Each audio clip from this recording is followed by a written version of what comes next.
পশ্চিমবঙ্গের লোকেরা ক্যালিফোর্নিয়া যাক, লন্ডন যাক, যেখানে যাক সেখান থেকে আমরা তুলে এনে যারা যারা আমাদের দেবদেবীকে অপমান করেছেন গত 49 বছর প্রত্যেককে আমরা জেলে পাঠাবো। এটা নিয়ে যেন কারো কোনো আগামী দিনে সন্দেহ না থাকে। আর মাত্র একটা বছর। আজকে এই মেয়েটা বলেছে ক্ষমা চেয়েছে, আজ পর্যন্ত না সায়নী ক্ষমা চেয়েছে, না আজ পর্যন্ত মহুয়া ক্ষমা চেয়েছে, না আজ পর্যন্ত এই হুমায়ুন ক্ষমা চেয়েছে। অথচ সেই সময় আমাদের বিচার ব্যবস্থা সম্পূর্ণভাবে চুপ। অথচ এই মেয়েটা বলেছে বলে মেয়েটা ক্ষমা চেয়েছে, তাকে আটকে রাখা হয়েছে।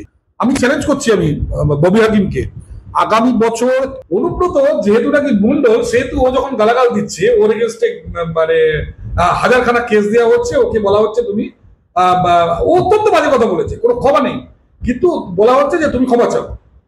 এর থেকে বাজে কথা বলেছে হুমায়ুন কবির, তার এগেনস্টে কোনো অ্যাকশন নেই। কবির সুমন, নচিকেতা এর থেকে অনেক হাজার গুণা নোংরা কথা বলে, এদের বিরুদ্ধে কোনো ব্যবস্থা নেই কেন? দেখুন, ও যদি 2026-এর মে পর্যন্ত যদি কবির সুমন যদি বেঁচে থাকে, ও যদি পটল না তোলে, ওকে আমরা জেলে ঢোকাবো, এটুকু আমি আপনাকে গ্যারান্টি দিয়ে বলছি। রাস্তা কিন্তু অচল হয়ে যাবে, পশ্চিমবঙ্গের রাস্তা অচল হয়ে যাবে, আমি এটুকু বলতে পারি। মাহিষ্য, তিলি, সদগোপ এবং আপনার যাকে বলে চাষি কৈবর্ত, সাহা, বণিক, এদের প্রতি একটা অন্যায় করা হয়েছে।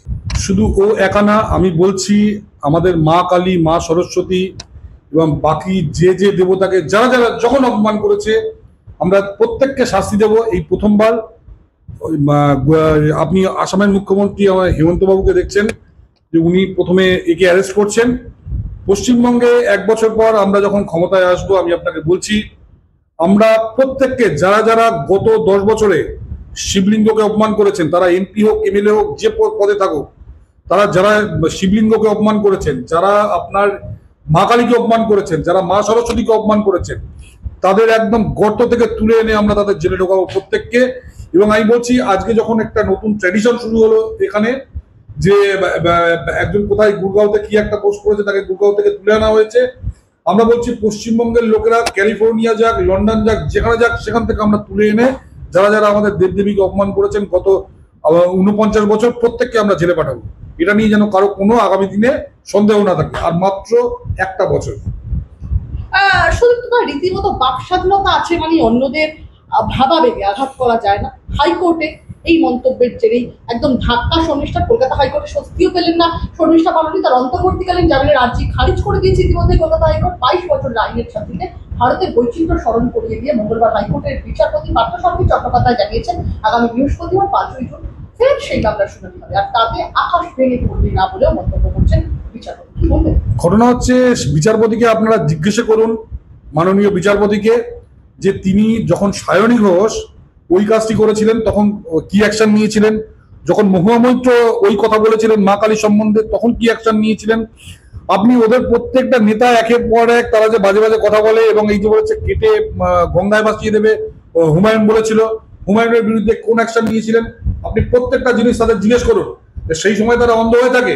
আজকে এই মেয়েটা বলেছে ক্ষমা চেয়েছে, আজ পর্যন্ত না সায়নী ক্ষমা চেয়েছে, না আজ পর্যন্ত মহুয়া ক্ষমা চেয়েছে, না আজ পর্যন্ত এই হুমায়ুন ক্ষমা চেয়েছে। অথচ সেই সময় আমাদের বিচার ব্যবস্থা সম্পূর্ণভাবে চুপ। অথচ এই মেয়েটা বলেছে বলে মেয়েটা ক্ষমা চেয়েছে, তাকে আটকে রাখা হয়েছে। এবং আমি জানি আগামী দিনে হয়তো, এবং আমাদের, আমি বলছি আমাদের সেন্ট্রাল গভর্নমেন্টকেও এই ব্যাপারে আইন নিয়ে 10 বার ভাবতে হবে। ব্লাসফেমি এই ব্যাপারে আমাদের দেশে কোনো আইন থাকতে পারে না। পৃথিবীর প্রত্যেকটা উন্নত দেশ, অস্ট্রেলিয়া থেকে শুরু করে আপনার ফ্রান্স, আমেরিকা, প্রত্যেকেই ব্লাসফেমি আইন তুলে দিয়েছে।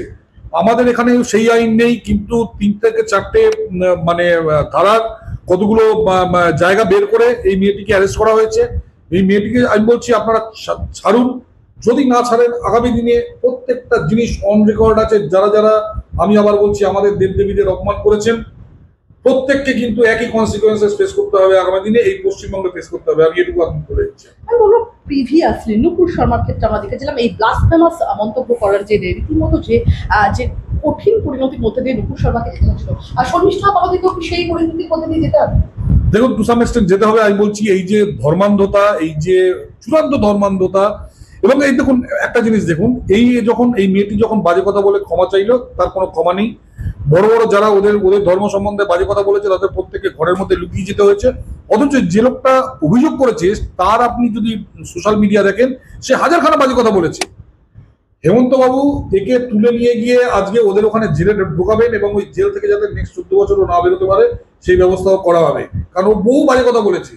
এবং আমি বলছি, আমরা যদি সোশ্যাল মিডিয়া ঘাটা শুরু করি, বহু বামপন্থী এবং বহু এই ধরনের দুধের গাই যারা এই ধরনের লেখা লিখছে, এদের ভরার জন্য জেল থাকবে না, এদের ভরার জন্য জেল থাকবে না, আমি আপনাকে বলছি। এমনকি আমি আপনাকে বলি, আমাদের যে নায়িকারা আছে, শ্রাবন্তী চ্যাটার্জি থেকে শুরু করে বিভিন্ন যে নায়িকারা আছে, তাদের ফটো যখন কোনো একটা আনন্দবাজার বা কোনো পত্রিকা দেয়, তার নিচে দেখবেন এই দুধের গাইরা কি ভয়ঙ্কর রকম অসভ্যের মতো ল্যাঙ্গুয়েজ ইউজ করে। প্রত্যেকটা ল্যাঙ্গুয়েজ, এই অনুব্রত পরশুদিন যে ল্যাঙ্গুয়েজ ইউজ করেছে, একেবারে সেই ল্যাঙ্গুয়েজ ইউজ করে তারা বিভিন্ন ফিল্মের হিরোইন এদের সম্বন্ধে। আমি আবার বলছি, এদের কাউকে ছাড়া হবে না। আপনারা শুরু করলেন, এরপর কিন্তু আপনারা দোষ দেবেন না কাউকে। কবির সুমন একদম সবসময় আলোচনার কেন্দ্রবিন্দুতে, সেই কবির সুমনের বিরুদ্ধে আবার অভিযোগ দায়ের হলো লালবাজারে। জাতির কথা নামক সংগঠনের তরফে অভিযোগ দায়ের করা হয়েছে।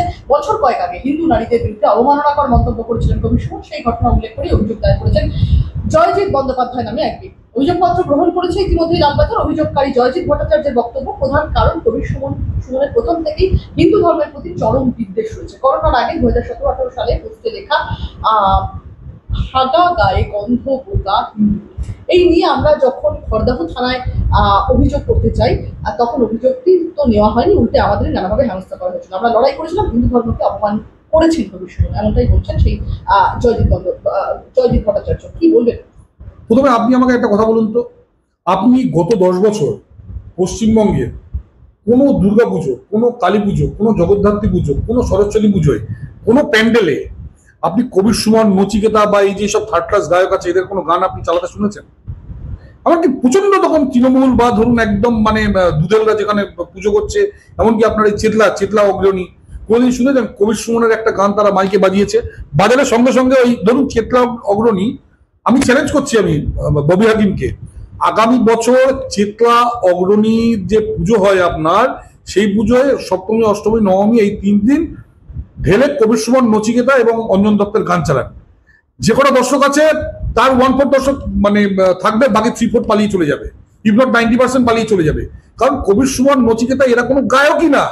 আমি বলছি, আপনি নর্থ বেঙ্গল থেকে শুরু করে আজকে সাউথ বেঙ্গলে আপনি সার্ভে করুন, আপনি পশ্চিমবঙ্গের মানে 100টা লোককে যদি আপনি সার্ভে করেন, একটা লোক কবির সুমনের 5খানা গানের প্রথম লাইন বলতে পারবে না।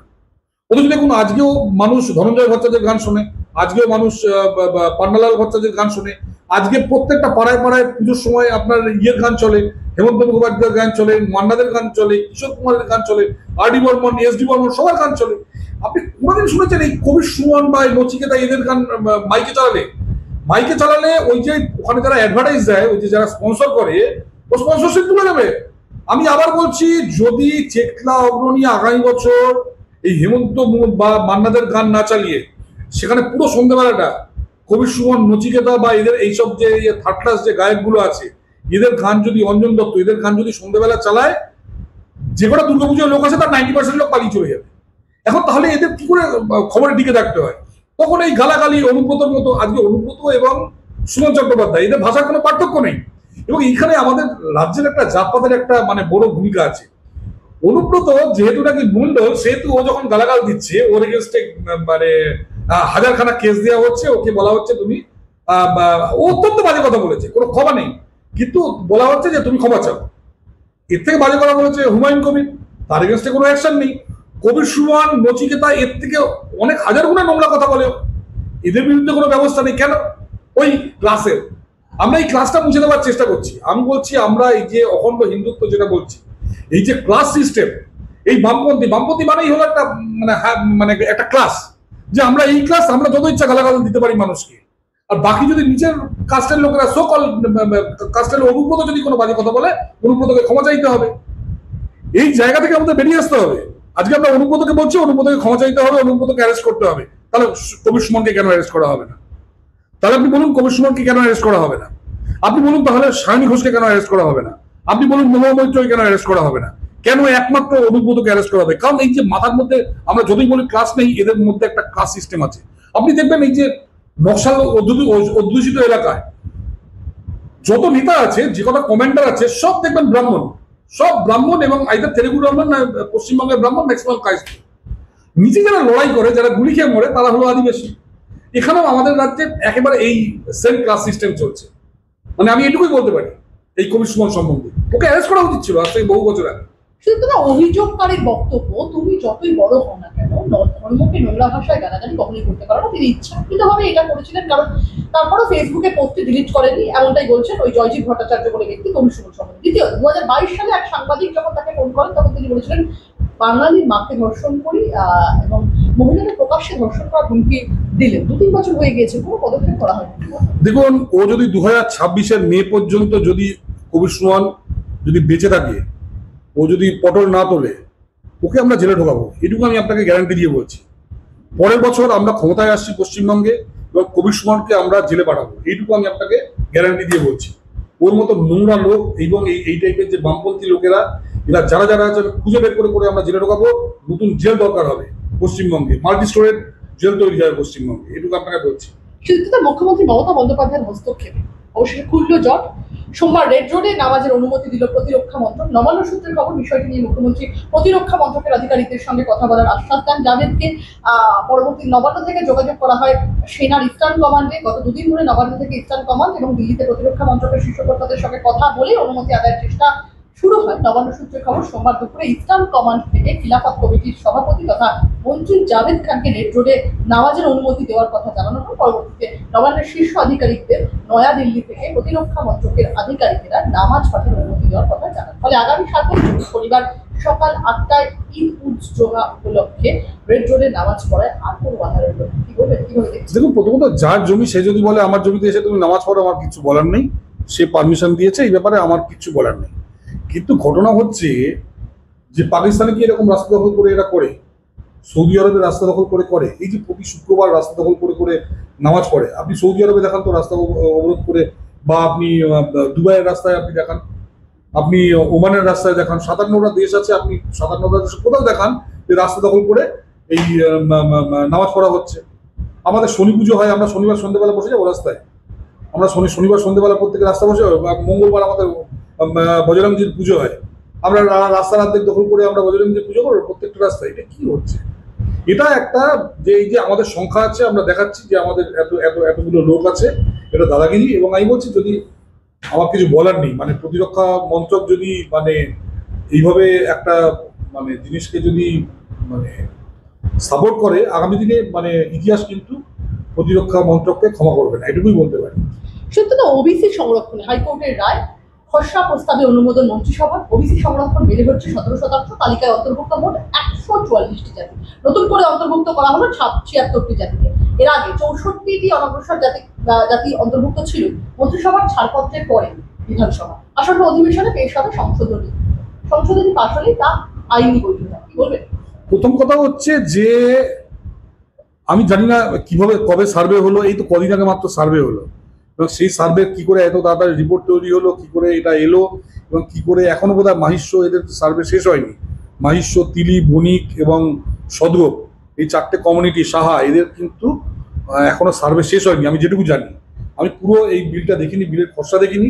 তবে একটা কথা বলছি, মাহিষ্য, সদগোপ, বণিক এবং তিলি, এদের যদি সংরক্ষণ না দেওয়া হয় তাহলে কিন্তু রাস্তা কিন্তু অচল হয়ে যাবে, পশ্চিমবঙ্গের রাস্তা অচল হয়ে যাবে। আমি এটুকু বলতে পারি যে পশ্চিমবঙ্গের রাস্তা আমি বলছি পশ্চিমবঙ্গে মানে অলরেডি 35 বছর, সেই জ্যোতি বসুর সময় থেকে মাহিষ্য, তিলি, সদগোপ এবং আপনার যাকে বলে চাষি কৈবর্ত, সাহা, বণিক, এদের প্রতি একটা অন্যায় করা হয়েছে। সেখানে নাকি আজকে দেখা যাচ্ছে যে প্যাটেল, পাতিল থেকে শুরু করে রেড্ডিস, খাম্বাজেরা, গভর্নমেন্ট সার্ভিস থেকে শুরু করে বিভিন্ন জায়গায় ফেসিলিটিস পেয়ে, পড়াশোনায় ফেসিলিটিস পেয়ে আজকে লাখ লাখ কোটি কোটি টাকার মালিক। সেখানে আমাদের লেবাররা একের পর এক পিছিয়ে যাচ্ছে এবং সামাজিক ন্যায়ের যে তার অধিকার, সেই অধিকার থেকে তাকে বঞ্চিত করা হচ্ছে। আমি 176-এর মধ্যে কে কে আছে দেখিনি।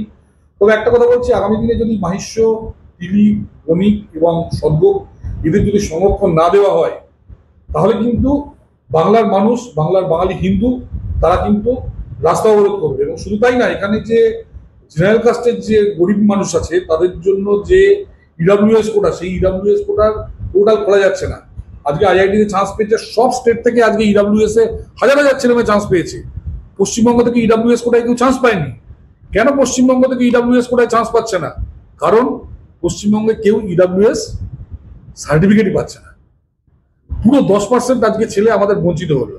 মানে এর থেকে আমি বলছি এ ভয়ঙ্কর লজ্জার, এই জিনিস ভয়ঙ্কর লজ্জার। এই জট কি কার্যত খুলতে চলেছে এবার? জট যদি না খোলে আমি বলছি তাহলে আমরা রাস্তা বন্ধ করে দেবো।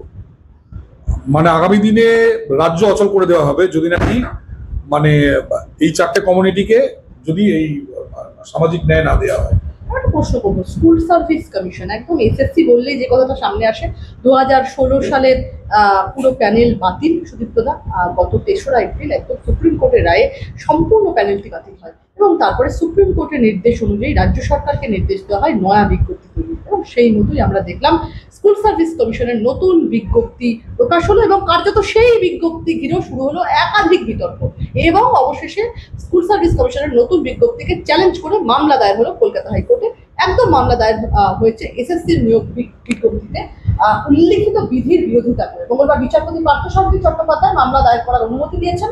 আগামী 5ই জুন এই মামলার শুনানি সম্পন্ন রয়েছে। একদম দিনেক আগে 2016 সালের চাকরিহারাদের নিয়োগের পরীক্ষার নতুন বিধি প্রকাশ করেছে এসএসসি। নতুন পরীক্ষা বিধি নানা বদল আনা হয়েছে। ঠিক যেরকম আমি বলবো 2016 সালে প্রিভিয়াস একাডেমিক কোয়ালিফিকেশনের উপরে মার্কস রাখা হয়েছিল প্রায় একটা হিউজ পার্সেন্ট, এবারে সেইটা কমিয়ে প্রায় করে দেওয়া হলো 10 নাম্বার। এবং আগে আমি আপনাকে ব্যাপারটা বলি, এই যে আপনি এতগুলো কথা বলছেন এইগুলোর উদ্দেশ্য একটাই, বাকিরা কোর্টে যাবে, কোর্টে গিয়ে এই অ্যাপয়েন্টমেন্ট বন্ধ হয়ে যাবে। অ্যাপয়েন্টমেন্ট যদি দিতে হয় ডিসেম্বরে, তাহলে জানুয়ারি থেকে এপ্রিল পর্যন্ত আজকে ধরুন 20-25 হাজার লোককে চাকরি দিতে হবে বা 45 হাজার লোককে চাকরি দিতে হবে।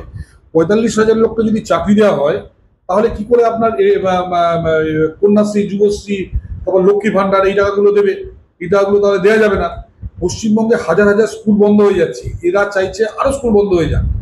স্কুল বন্ধ হয়ে গেলে টিচাররা চাকরি পাবে না, এবং সেই টিচাররা চাকরি না পেলে সেই যে মায়নাটা টিচারদের বা শিক্ষাকর্মীদের, সেই মায়নাটা এরা বিভিন্ন লোককে বেটে ওরা ভোট কিনবে।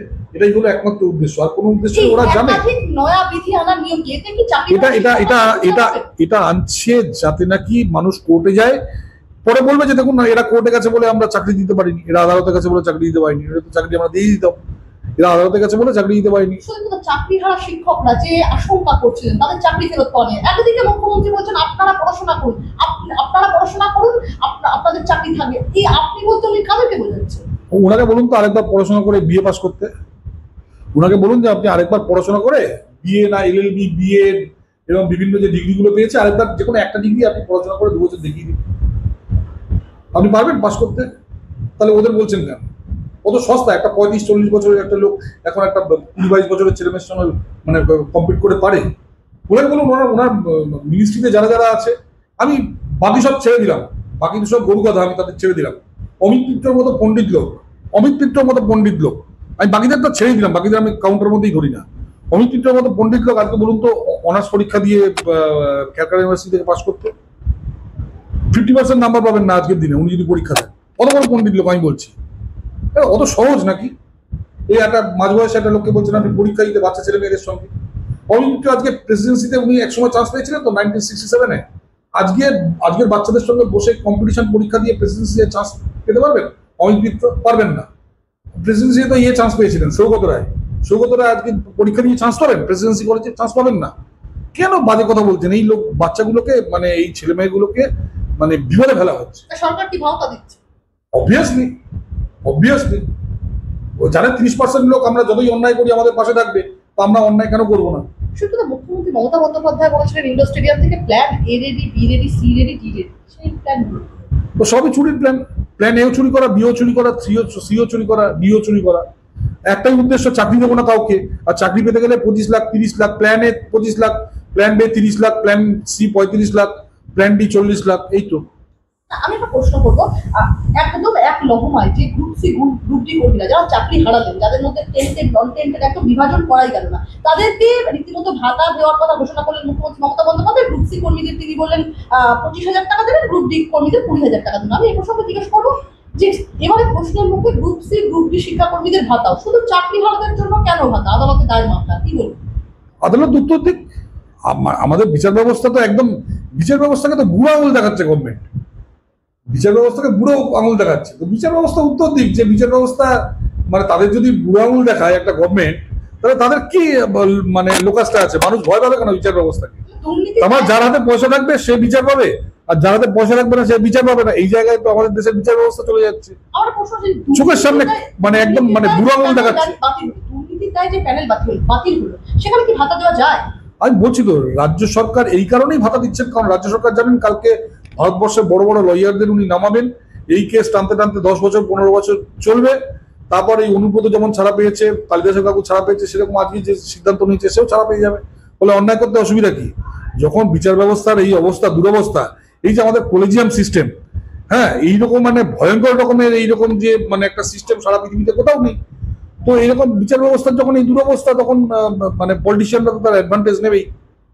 একটা প্রশ্ন করবো, সাম্প্রতিককালে অনুব্রত মণ্ডল আমারও চর্চায়, একদম পশ্চিমবঙ্গের রাজনীতিতে সবসময় চর্চার পৃষ্ঠপোষক। সাম্প্রতিককালে তিনি যে মন্তব্য করেছেন বোলপুর থানার আইসিকে, রীতিমতো তার ব্যক্তিগত স্তরকে, তার মা এবং স্ত্রীকে যে অশ্রাব্য ভাষায় কথা বললেন অনুব্রত মণ্ডল, তারপর রীতিমতো পুলিশের হাজিরার কথা, তিনি একটি ক্ষমা পত্র জমা দিল। পুলিশের যে হাজিরার প্রসঙ্গ ছিল, সেই হাজিরার প্রসঙ্গে এবার সমন পেয়ে শয্যাশায়ী হয়ে গেলেন মানে অনুব্রত মণ্ডল। একদম ফুসফুসের সংক্রমণ, তিনি বলছেন কেষ্ট সম্পর্কে তৃণমূলের শীর্ষ নেতাদের মনোভাব কি সত্যিই পাল্টে গিয়েছে? দেখুন, একটা কথা আমি আপনাকে বলি, যে ওদের দ্বারা তো অনুব্রত প্রথম না। এর আগে সায়নী ঘোষ বাজে কথা বলেছে, এর আগে মহুয়া মৈত্র বাজে কথা বলেছে, এর আগে কবির সুমন বাজে কথা বলেছে, নচিকেতা বাজে কথা বলেছে, ওদের বহু লোক বহু বাজে কথা বলেছে, বহু জায়গায় বলেছে। এবার ঘটনা হচ্ছে কারো বিরুদ্ধে অ্যাকশন নেয়নি, কিন্তু অনুব্রত যেহেতু নাকি মানে একটা সো কল পিছিয়ে পড়া কমিউনিটির লোক, সেহেতু অনুব্রতের এগেনস্টে এরা অ্যাকশন নিচ্ছে। আপনি বলুন যে এই যে সমাজের so called elite, Mahua Moitra so called elite, Kabir Suman so called elite, Nachiketa, কেন এদের বিরুদ্ধে আপনারা অ্যাকশন নিচ্ছেন না? এরা কলকাতার এমপি বলে, আর ও গ্রামের যেহেতু, আরে ওরা তো সবাই এই ভাষায় কথা বলে। তৃণমূলের প্রত্যেকটা কাউন্সিলর, আমি আপনাকে বলছি, যা শুধু টেপ বেরোনোর অপেক্ষা, যখন টেপ বেরোবে আপনি টেপ শুনতে পারবেন না। প্রত্যেকটা কাউন্সিলর, প্রত্যেকটা এমএলএ পুলিশের সঙ্গে এভাবে কথা বলে। তৃণমূল কংগ্রেস ইনস্ট্রাকশন দিয়েছে প্রত্যেকটা পুলিশের যে ওসি আছে তাদের এমএলএ যেভাবে বলছে সেভাবে চলতে হবে। ফলে এখানকার এরা অর্ডার দিয়ে কথা বলে।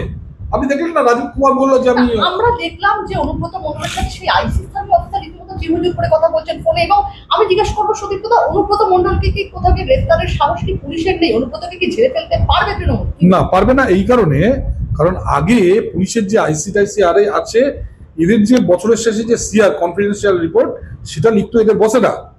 আজকের দিনে এদের কনফিডেন্সিয়াল রিপোর্ট তৈরি করে লোকাল এমএলএরা, এরা মুখ্যমন্ত্রীকে পাঠায়, এবং মুখ্যমন্ত্রী এই 2013-তে মুখ্যমন্ত্রী একটা মানে সার্কুলার দিয়ে এই পুরো এদের যে ইয়েটা, এটা পুরো নিজের কন্ট্রোলে, আইদার ডিরেক্টলি বা ইনডিরেক্টলি নিজের কন্ট্রোলে নিয়ে নিয়েছেন। এরা যদি কেউ একটু বেবরবাই করে, আমি আপনাকে বলছি 1 বছর পর আপনি এই লোকটা কোথায়, যে লোকটা রিটার্ন বলে, যে লোকটা ফাঁস করেছে, সে কোথায় আছে আপনি দেখবেন 1 বছর পর।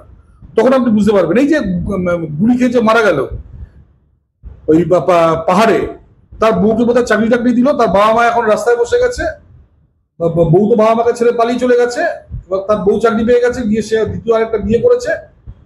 আর যাকে যে গুলি করে মেরেছে সে এখন তৃণমূল কংগ্রেসের অ্যালাইন, সে এখন পাহাড়ে তৃণমূল কংগ্রেসের পলিটিক্যাল অ্যালাই, যে গুলি করে মেরেছে।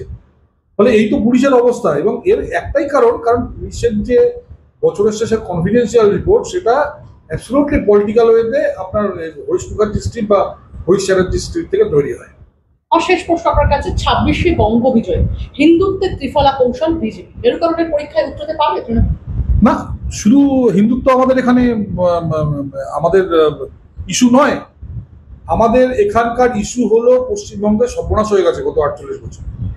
আমাদের ইস্যু, আমি আবার বলছি, পশ্চিমবঙ্গে ভারতীয় জনতা পার্টির একটাই ইস্যু, সেটা হলো পশ্চিমবঙ্গের হিন্দু বাঙালিদের গত 48 বছরে সর্বনাশ হয়ে গেছে। এখানে ভূমি সংস্কারের ফলে তাদের জমি নিয়ে নেওয়া হয়েছে, এখানে ভাড়াটে আইনের ফলে তাদের যে বাড়ি আছে সেই বাড়ি নিয়ে নেওয়া হয়েছে, এইখানে চাকরি বাকরি নেই, চাকরি বাকরি এখানে আইটি সেক্টর খোলা হয় না, তার বদলে এখানে চর্মনগরী খোলা হয় যাতে দুধের গাড়িরা চাকরি পায়। এখানে সার্ভিস সেক্টর না খুলে এখানে খোলা হয় মাংসের লুলু কোম্পানি। কেন? কারণ যাদের দুধের গাড়িরা চাকরি পায়। এখানে এমন ইন্ডাস্ট্রি খোলা হচ্ছে, এমন ফেসিলিটিস দেওয়া হচ্ছে যাতে দুধেররা, আজকে 27% যেখানে বা হিন্দুদের আজকে কোটা পাওয়া দরকার, যেটা সারা ভারতবর্ষ সবকটা স্টেটে পাচ্ছে, পশ্চিমবঙ্গে সেই কোটাটা দিয়ে দেওয়া হচ্ছে মুসলিমদের। মমতা ব্যানার্জি নিজে 23শে নভেম্বর 2023-এ নেতাজি ইন্ডাস্ট্রিয়াল বলেছে যে আমি দুদলদের 99% লোককে চাকরি দিয়েছি। ফলে আপনি বুঝতেই পারছেন যে পশ্চিমবঙ্গে হিন্দুদের কোণঠাসা করতে করতে সর্বনাশ করে দেওয়া হয়েছে। আমাদের ইস্যু এটা, আমাদের একেবারে হিন্দুত্ব বা কিছু আমাদের ইস্যু না। আমাদের হিন্দু ইস্যু হলো পশ্চিমবঙ্গের হিন্দু বাঙালির একদম সাড়ে সর্বনাশ হয়ে গেছে, সেটা হলো আমাদের ইস্যু। এটাকে যদি আপনি হিন্দুত্ব বলেন হিন্দুত্ব, এটা আপনি যা বলেন তাই, কিন্তু এটা আসল কথা হলো সর্বনাশ হয়ে গেছে। শিক্ষা, স্বাস্থ্য থেকে শুরু করে শিল্প, বাণিজ্য, প্রত্যেকটা জায়গায় সর্বনাশ হয়ে গেছে পশ্চিমবঙ্গের বাঙালিদের। আজকে বড় বাজারে কোনো বাঙালি ব্যবসায়ী নেই। গ্রামের চালকল আজকে দেখবেন বাঙালিদের হাত থেকে অন্যদের হাতে চলে গেছে। আপনি বিভিন্ন যে ব্যবসা ছিল বাঙালিদের, সেই ব্যবসা অন্যরা চলে গেছে, অন্যান্য জায়গার লোকেরা এসে বাংলাদেশ থেকে এসে সেই ব্যবসা করছে। ইলেকট্রনিক্সের ব্যবসা থেকে শুরু করে মাছের ব্যবসা, কৃষি ব্যবসা, প্রত্যেকটা পুরো সাপ্লাই চেন থেকে হিন্দুদের আউট করে দেওয়া হয়েছে। তাদের জমি, চাষের জমি কেড়ে নিয়ে সেখানে বানিয়ে দেওয়া হয়েছে আপনার কি বলে ওই মাছের ভেড়ি।